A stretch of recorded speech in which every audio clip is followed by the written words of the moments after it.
안녕하세요. 결혼식 올리고 한 달 만에 이혼해버린 저희 이야기를 하러 왔습니다. 이혼 사유가 흔해 빠진 성격 차이라던가 하는 이유였더라면 이게 뭐 자랑이라고 이렇게 제 이야기하러 찾아오지 않았을 거예요. 대화로 풀 수 있는 사소한 문제였다면, 단순한 가치관 차이였다면 어떻게든 대화로 해결해보려고 노력이라도 해봤을 겁니다. 하지만 이미 신뢰가 박살나버린 이 상황에 남편과 더 결혼 생활을 이어나가야 할 이유가 하나도 없더라고요. 결혼한 지 딱 한 달, 고작 제 나이 30에 이혼 엿딱지를 달고 살게 되었으니 그건 참 안타까운 상황이지만 한편으로는 차라리 일찍 결정한 게 100번 나은 선택이구나 싶어요. 어차피 지금 이혼 안 해봐야 그게 10년 후가 되었든 20년 후가 되었든 혹은 내일 모레가 되었든 간에 언젠간 이혼하게 되었을 게 안 봐도 뻔하니까 말이죠. 남편과는 3년 연애를 했고 결혼까지 하게 되었습니다. 남편의 본가는 지방에 있고 대학생 때부터 쭉 혼자서 서울에 살고 있었다고 해요. 대학생 시절에는 기숙사에서 생활을 했는데 졸업하자마자 취직이 결정되면서 아예 그대로 서울에 눌러앉은 케이스였지요. 저랑 연애를 시작한 건 취직하고 몇 년이 더 지나서였고요. 3년 연애하는 동안 다른 건 몰라도 남편이 대단한 효자라는 건 알고 있었습니다. 그때는 그저 요즘 사람답지 않게 가정적인 사람이구나 싶었어요. 이따금씩 부모님을 끔찍히 챙겨도 너무 끔찍하게 챙기는 거 아닌가 싶은 생각이 들 정도로 연애할 당시 남편의 부모님 생각하는 마음은 참 대단했습니다. 개봉하기 전부터 보고 싶다 노래를 부르던 영화가 있었는데 그 영화 보다가 한참 재밌어지는 타이밍에 남편이 갑자기 후다닥 상영관 밖으로 나갔던 적이 있어요. 저한테 말 한마디 없이 말이죠. 그러고 한참 30분 정도나 지나서야 상영관에 돌아왔고요. 저는 뭐 급하게 배탈이라도 났었나 싶었고 어차피 한참 영화관 안에서 영화 보는 와중이었다 보니 왜 나갔다 왔는지 딱히 묻지는 않았습니다. 영화가 다 끝나고 나서야 어딜 그렇게 급하게 나갔다 온 거냐고 물었는데 남편은 어머니한테 전화가 걸려와서 그랬다며 멋쩍게 웃었었어요. 집에 무슨 급한 일이라도 생긴 거냐, 안 좋은 일이라도 있는 거냐 걱정했는데 그냥 안부차 전화하셨던 거라고 하더라고요.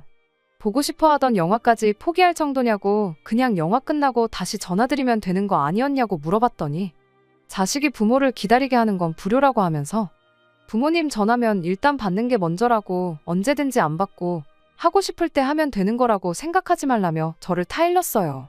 더군다나 자기가 대학생 때부터 계속 부모님하고 떨어져서 살고 있는 거 모르냐며 거리가 멀어진 만큼 연락을 자주 하는 게 부모님한테 효도하는 방법이라고 설명을 하더라고요.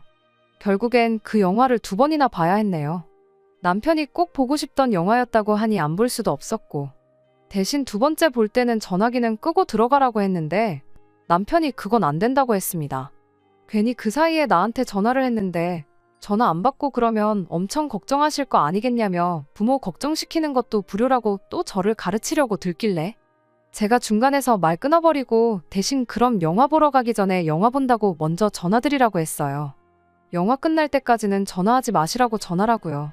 그 덕에 저는 똑같은 영화를 2번이나 봤지만 2번째는 방해받지 않고 끝까지 볼 수 있었네요. 아무튼 전화만 가지고도 충분히 남편이 효자라는 사실을 살펴볼 수 있었는데 이게 다가 아니었어요. 한 달에 한 번은 차로 왕복 6시간 거리를 달려서 부모님 댁에 다녀오고 있다는 사실도 알게 되었거든요.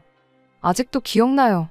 매달 셋째 주 토요일에는 약속 잡지 말라고 저한테 경고하듯 이야기했었으니까요. 참 대단하다 싶었어요. 저한테는 3살 차이 나는 남동생이 하나 있는데 제 동생은 혼자 살아보고 싶다고 독립하고 나가서는 집에 코빼기도 비추질 않고 있거든요. 심지어 동생은 뭐하고 지내는지 전화도 한 번 안 오고 얼굴 보려면 저희가 동생 자취방까지 찾아가야 할 정도예요. 오며 가며 30분도 안 되는 거리에 살고 있는 내 동생하고 비교하면 참 지극정성이구나 싶었죠. 말씀드렸다시피 연애하는 동안에는 그런 남편의 효심이 큰 문제가 되지는 않았습니다. 그걸 제외하면 성실하고 착하고 아는 것도 많고 경우가 바른 남편이었거든요.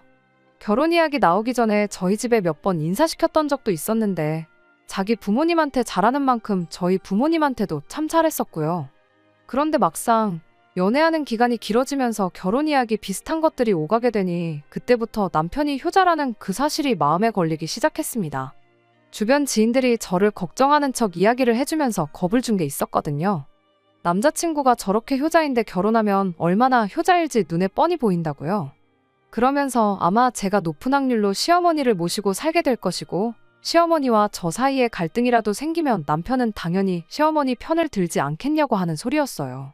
저를 놀리려고 그렇게 말이야 했겠지만 사실 어느 정도 일리가 있는 말이라는 생각이 들었어요. 저희 아버지는 장남도 아니었는데 효심이 지극해서 할머니 모시고 산다고 저희 어머니를 고생시켰거든요. 할머니가 살림간섭하면서 집안 형편이 엄청 어려운 적도 있었어요. 작은아버지 사업자금도 저희 부모님 돈으로 내주시려고 했고 고모네 이사 갈 때는 몇백만 원짜리 냉장고를 사주라고 했던 적도 있었죠. 그렇게 제가 자라오면서 어머니가 할머니한테 시집살이 당하며 고생하는 걸 제 눈으로 직접 보고 자라서 그랬나? 시어머니를 모시고 산다는 생각만 하면 자다가도 눈이 번쩍 떠지고 그랬습니다. 원래 제 성격상 한번 신경 쓰이는 일이 생기면 그때부터 잠도 푹 못 자고 하는 등 스트레스를 좀 심하게 받는 편이거든요. 그것 때문에 며칠 밤낮을 고생하다가 결국 단도직입적으로 물어보기로 결심했습니다. 어차피 직접 물어보고 남편 입에서 대답을 듣기 전까지는 해결될 문제도 아니었고 하니 말이에요. 그렇게 결심하자마자 바로 다음날에 남편을 불러서 허심탄회하게 물어봤어요. 솔직히 당신이 효자인 게 너무 걱정이 된다. 우리가 앞으로 결혼하게 되면 시부모님을 모시고 살지도 모른다는 생각하니 너무 심경이 복잡하다고요. 솔직하게 말해주고 만약에 시부모님을 모시고 살 계획이 있다면 결혼 이야기 더 진행되기 전에 여기까지만 하고 헤어지는 게 좋겠다고 정말 솔직하게 다 물어봤습니다. 남편은 제 질문을 듣더니 그런 걱정은 할 필요도 없다고 대답했어요. 그 정도로 스트레스 받고 있는지 몰랐다며 차근차근 하나씩 설명을 해주더라고요. 일단 시부모님을 모시고 살 일은 없을 거라고 딱 잘라서 대답을 해줬습니다. 이유는 별거 아니었어요. 시부모님이 서울에 올라올 일이 없을 거라 확신하고 있었거든요. 시부모님이 그쪽 지역에서 2대째 내려오는 식당을 운영하고 계신다고 알려주더라고요. 남편이로 나이차가 조금 있는 누나가 있는데 누나가 3대째로 가게를 이어받을 계획이라고 말을 했어요. 누나가 혼자서 가게를 꾸려나갈 때까지는 가게 때문에라도 그쪽 지역에 쭉 계셔야 할 테고 재산이라고 집 한 채 가지고 계신 거랑 가게뿐인데 누나가 가게를 이어받게 되었으니 생각해보랍니다. 모셔도 누나인 신우가 모시지 자기가 모실 일은 전혀 없으니 걱정 말라고요. 게다가 평생을 그 지역에서 살아오셔서 친구들이며 경제기반이며 다 그쪽 동네에 있는데 자기가 뭐 서울에서 갑부 재벌이 돼서 떵떵거리며 살고 있는 것도 아니고 기껏해야 월급쟁이 신세를 면치 못하고 있는데 시부모님이 여기로 이주할 이유가 전혀 없지 않냐고 하더라고요. 제가 궁금해할 법한 것들을 물어보기도 전에 싹 다 정리해주니 더 물어볼 것도 없고 참 안심이 되었습니다. 남편은 거기에다가 또 한 가지 말을 더해서 해줬어요. 지금 매달 시댁에 가고 있는 것도 물론 부모님 안심시켜드리기 위해서 가고 있는 건 틀림없는 사실이라고. 하지만 그 외에도 자기가 매달 찾아뵙는 이유가 따로 있어서 가고 있는 거라고요. 자기가 지금 혼자서 자취를 하고 있다 보니 매달 그렇게 시댁에서 반찬이며 생필품이며 이것저것 얻어오는 게 많다고 겸사겸사 자기한테 도움되는 게 있어서 다녀오는 거라 했어요. 그리고 결혼을 하게 되면 명절 정도에 찾아뵙는 정도로 시댁에 방문하는 횟수를 줄일 생각이라고 말을 해줬습니다. 만에 하나 그 외에 시댁에 가야 할 일이 생기면 나 혼자 다녀오면 되는 거 아니겠냐고. 그러니 자기가 매달 시댁에 방문하는 것도 다른 이유가 있는 게 아니니까 걱정일랑 할 필요 없다고 제가 걱정했던 부분을 전부 다 해소시켜줬습니다. 다 계획과 생각이 있는 사람이구나 싶었고 그때부터는 저도 이 결혼에 확신을 갖기 시작했어요. 결혼하면 정말 남부럽지 않게 잘 살게 될 것이라 믿어 의심치 않았는데 차라리 시부모님을 모시고 살았으면 모시고 살았지 더한 게 저를 기다리고 있을 줄은 생각도 못하고 있었습니다. 최악의 상황이라고 생각했던 시부모님 합가 문제가 깔끔하게 정리되고 나니 결혼을 더 늦추거나 할 이유가 없었어요. 그전에는 우리 결혼하면 뭐를 어떻게 하면 참 좋겠다 하는 식으로 뜬구름 잡듯이 이야기했었다면 합가 문제에 대한 궁금증이 해결되고 나서는 뭐뭐 하면 좋겠다가 아니라 뭐뭐 하자, 이거 하자, 저거 하자 하는 식으로 확실하게 정할 수 있었습니다. 그 덕에 결혼 준비는 막힐 것 없이 잘 진행되기 시작했어요. 남편이야 저희 집에 결혼 이야기 나오기 전부터 몇 번 왕래를 했던 적이 있었다 보니 결혼 허락 받는 자리는 간단하게 끝냈습니다. 그리고 제가 시댁에 인사를 드리러 가게 되었지요.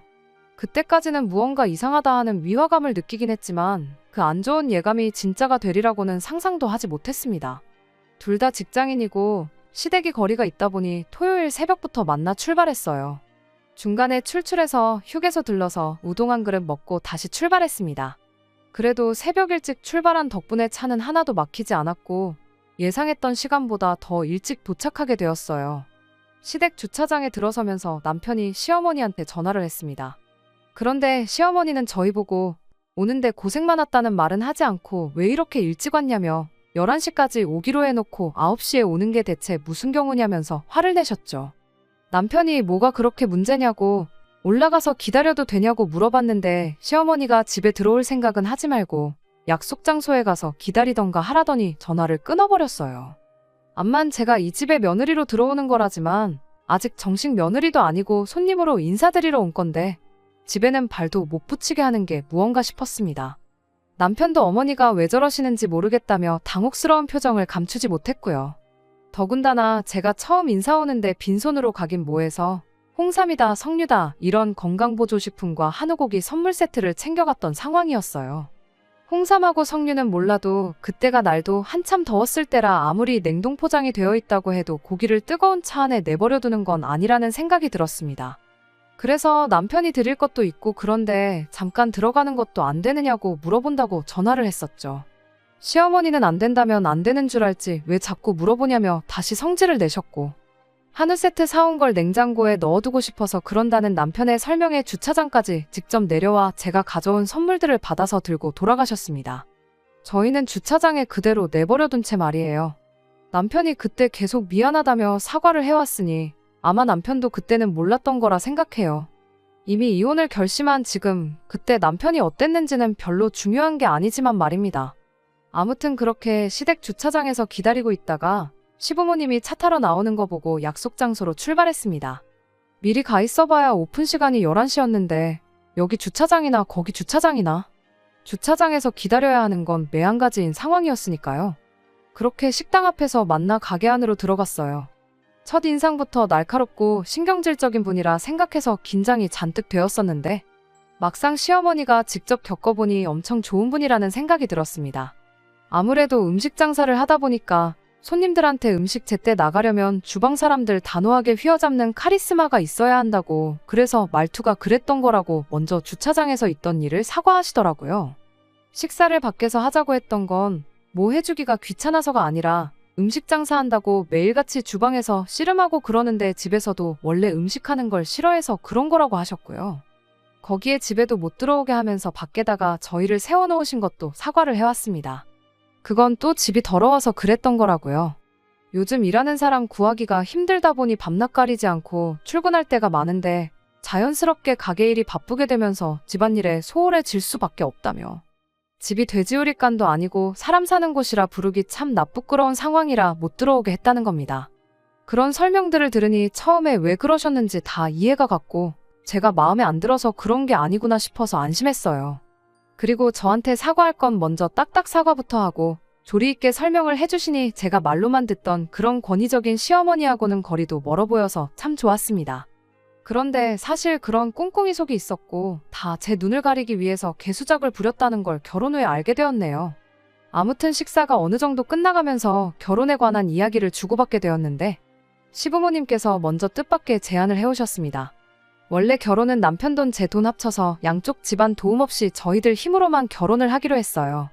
제가 모아놓은 돈이 조금 부족했지만 금액이 큰 차이가 나지 않아서 네가 더 해왔네 내가 더 해왔네 따지지도 않기로 했었고요. 그런데 시부모님이 먼저 저희한테 집을 해주겠다는 말을 꺼내왔습니다. 남편도 전혀 예상 못했다는 반응이었어요. 시어머니한테 서울 집값이 얼마인 줄은 알고 그런 말을 꺼내시냐고 했죠. 저희 다 결혼해서 앞으로 어떻게 할지 인생 계획도 짜놓은 상태라고 집 같은 거 안 해주셔도 그만이라고 시부모님을 말렸어요. 저도 선뜻 집을 해준다는 제안이 좋게 들리진 않았습니다. 집 해주시면 당연히 좋죠. 좋은데 문제는 제가 남편보다 안 그래도 돈을 모자라게 해오는 상황에 시댁에서 집까지 해주면 나중에 그걸 빌미로 이야기가 나오지 않겠나 그런 생각이었어요. 거기에 남편도 받고 싶지 않아 했는데 제가 나서서 주신다는데 받아라 할 그런 것도 아니었죠. 그런데도 시어머니는 기어이 집을 해줄 테니 그렇게 알라고 하고는 더 할 이야기 없다고 말을 딱 자르셨습니다. 집에 돌아오는 길에 남편이 먼저 부모님이 집을 해줘도 받지 말자는 식으로 이야기했었어요. 아무래도 남편이 효자다 보니 부모님한테 부담 주는 것 같아 그게 싫었던 것 같아 보였죠. 말씀드렸던 것처럼 저도 집을 받는 게 무조건 수는 아니다 생각했기에 그러겠다 했는데 바로 다음 날에 남편이 돌변해서 그 집을 받자고 이야기를 꺼내왔습니다. 갑자기 왜 생각을 바꾼 거냐 물어봤는데 평소 같으면 조리 있게 이것저것 잘 설명해줬을 남편이 아무 대답도 못하고 그냥 해준다니까 받자고 대답을 해왔네요. 그리고 그 이후에 상견례 자리를 갖게 되었습니다. 시댁에서 집을 해주기로 했던 상황이었다 보니 친정부모님께서도 땡전 한 푼 보태지 않을 수가 없다며 똑같이 반반 보태주겠다고 나오셨어요. 서울에 집 2채 구할 돈이면 강남까지는 아니더라도 좀 투자 가치 있는 지역에 좋은 집 하나 해줄 수 있지 않겠냐는 취지였는데 시부모님이 그건 또 거절하더군요. 시부모님 말은 가게는 딸한테 물려주는데 아들한테 아무것도 안 해줄 수 없지 않냐며 당신이 꼭 해주고 싶어서 하는 거라고요. 그런데 저희 집에서 돈을 도와주면 그건 당신들이 해준 거 아니겠냐 하더라고요. 꼭 해주시고 싶으시면 다음에 애들이 이사 갈 때 그때 돈을 보태주시던가 하라고 일단은 당신이 사준 집에 신혼살림을 차리게 하고 싶다 하셨죠. 이미 집도 구해놨으니 신경 쓰지 마시라고 하셨어요. 혼수 채우겠다고 집 좀 보여달라고 했는데 남편이 계속해서 그 집을 저한테서 숨겼습니다. 신혼여행 다녀오고 깜짝 선물로 우리들의 보금자리를 보여주고 싶다고 하길래 그럼 신혼살림은 어떻게 하냐고 따졌더니 이미 시부모님이 살림살이도 다 장만해 주셨다고 안 해도 된다고 하는 거예요.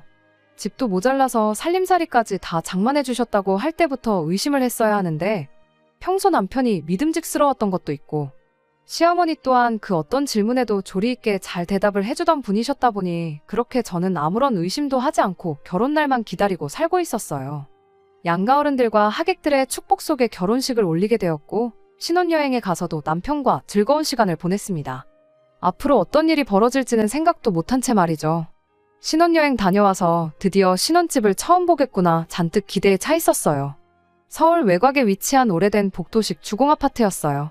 사실 그 당시에는 그런 거 하나도 신경 쓰이지 않았죠.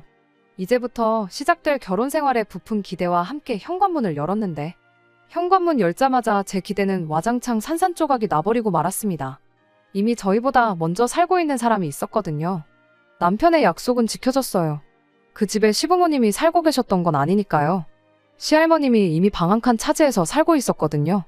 심지어 시할머님은 치매까지 있는 데다가 혼자서는 거동도 못할 정도로 몸이 많이 약해져 계신 상태였어요.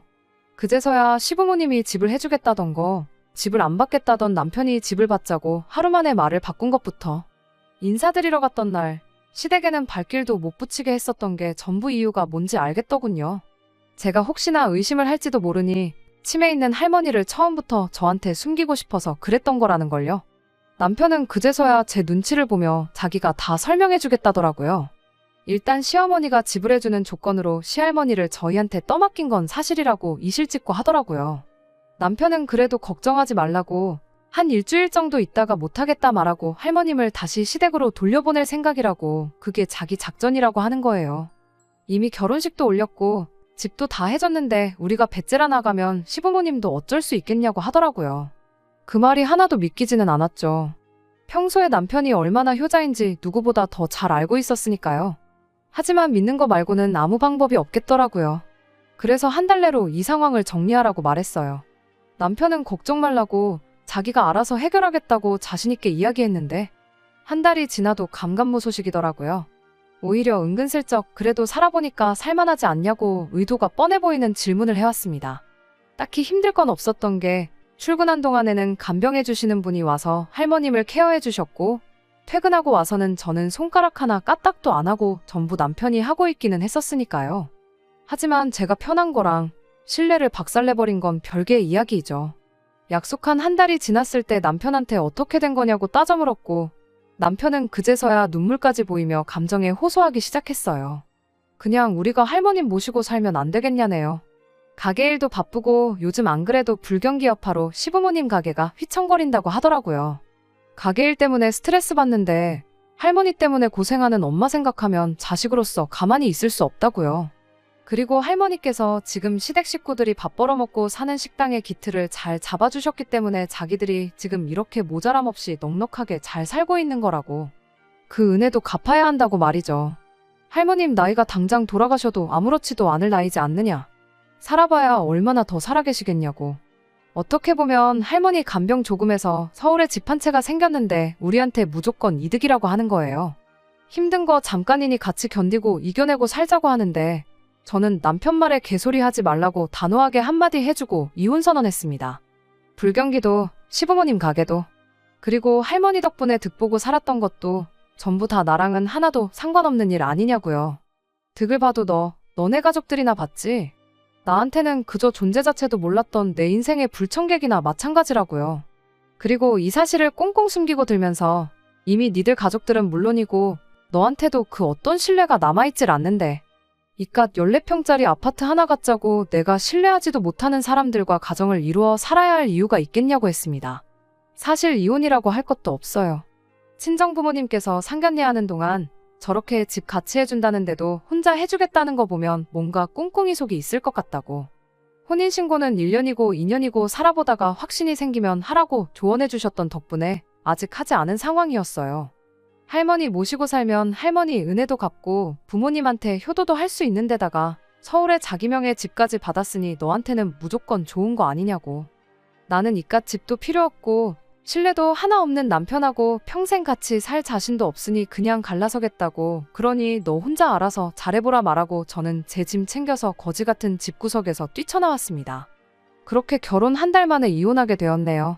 사실 그때 첫날에 현관문 열었을 때 시할머님이 살고 있는 꼬라지 보자마자 그냥 이혼하겠다고 하고 하루 만에 털고 나왔어야 했는데 한 달이면 나름 빨리 결정 내렸구나, 잘했구나 하고 생각했는데 지금 이렇게 있었던 일 정리하면서 다시 생각해보니 한 달도 너무 오래 걸렸구나 싶은 후회뿐입니다. 돈도 집도 당연히 다 중요하겠지만 배우자 간에 서로에 대한 신뢰만큼 중요한 건 없다고 생각합니다. 서로를 믿고 사랑하기에 평생을 함께할 결심을 한 거 아니겠어요? 집 없이 돈 없이 살 수는 있어도 사랑 없이는 타인과 함께할 수 없는 법이죠. 그래도 덕분에 이거 하나는 확실히 배울 수 있었네요. 끝까지 들어주셔서 감사합니다. 오늘의 사연은 여기까지입니다. 구독과 좋아요, 알람 설정 부탁드리고 더 좋은 사연으로 다시 찾아뵙겠습니다. 감사합니다.